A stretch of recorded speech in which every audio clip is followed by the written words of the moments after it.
Jika suatu perbuatan pidana seseorang telah memenuhi unsur-unsur dari suatu tindak pidana, apakah hukum pidana memungkinkan adanya pengecualian atau alasan penghapus pidana?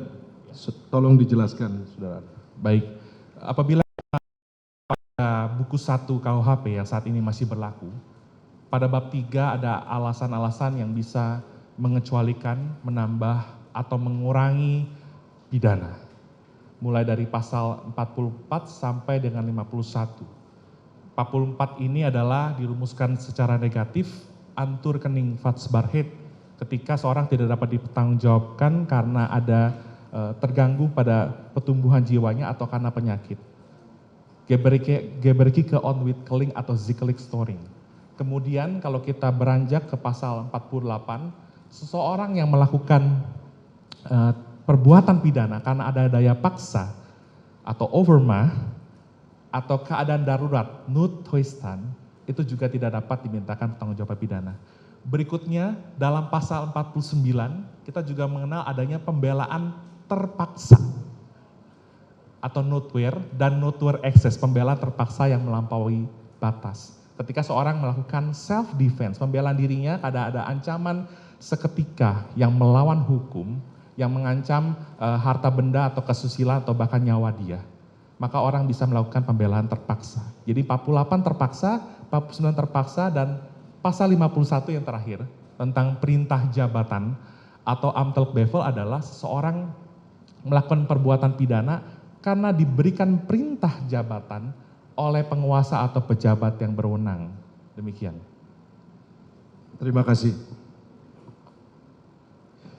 Bagaimana substansi dan makna dari ketentuan pasal 51 ayat 1 KUHP tentang perintah jabatan amtelk bevel sebagai salah satu alasan penghapus pidana, yaitu alasan pembenar?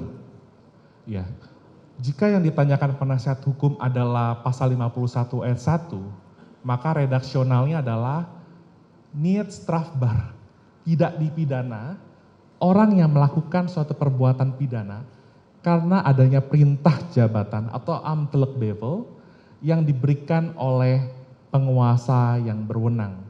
Kalau menurut Profesor Van Bamelen, Majelis Mohon Izin, ketika seseorang menerima perintah jabatan dari penguasa atau pejabat yang berwenang, maka sesungguhnya Profesor Van Bamelen dalam bukunya Hukum Pidana 1 mengatakan si penerima perintah ini sesungguhnya berada dalam keadaan terpaksa karena dia menghadapi konflik.